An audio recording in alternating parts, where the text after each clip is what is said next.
Ce soir, Dieu nous appelle à reprendre le contrôle du monde spirituel. Joseph avait, les frères de Joseph, en vendant Joseph, avaient vendu les rêves, la vision, la gloire de Dieu à Pharaon. Ils ont vendu à Pharaon le potentiel, la gloire, les visions, les promesses de Dieu. Et Pharaon a acheté Joseph. On n'achète pas seulement l'homme physique, mais tout ce que la personne représente. Joseph représentait l'avenir.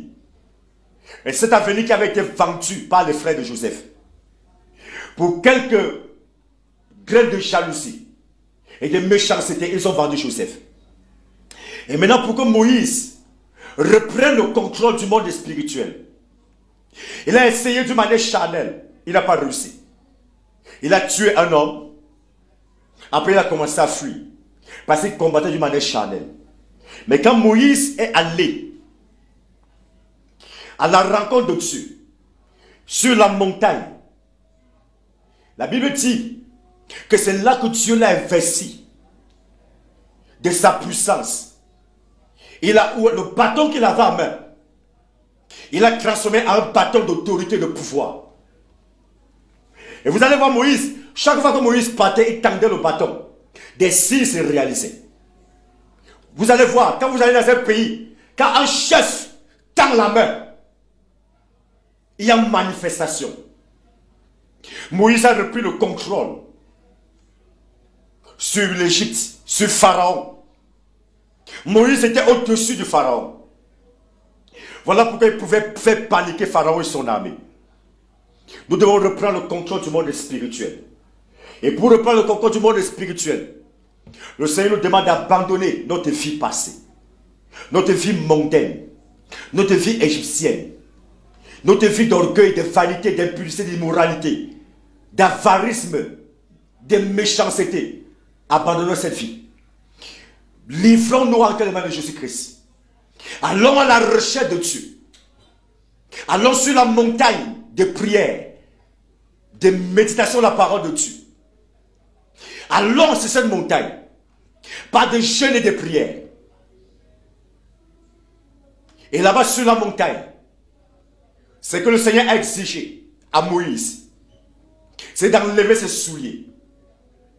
Ses souliers qui étaient sales. Débarrassez-vous de tout ce qui est souillé en vous. Débarrassez-vous de tout ce qui n'honore pas Dieu. Alors vous serez intronisés dans la présence de Dieu. Et quand vous serez intronisés dans la présence de Dieu, le Seigneur va vous communiquer sa pensée, va investir en vous sa présence, va investir en vous sa direction. Vous ne serez plus en train de tâtonner.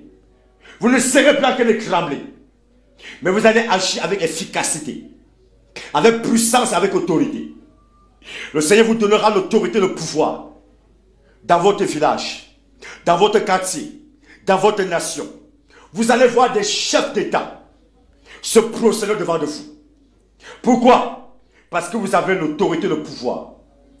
Un prophète doit avoir un pouvoir, doit avoir une autorité au-dessus de l'autorité suprême du roi. Voilà pourquoi les petits ministres chiffonnent les pasteurs aujourd'hui. Les petits ministres insultent les pasteurs. Pourquoi? Parce que on n'a pas la puissance qui est au-dessus même des ministres. On n'a pas la puissance qui est au-dessus même des gouverneurs, même des petits chefs de service. Et avec ça, nous voulons impacter le monde? Non, impossible. Bien-aimés, revenons au Seigneur. Et nous serons des véritables guerriers et serviteurs que le Seigneur attend. Que le Seigneur bénisse sa parole.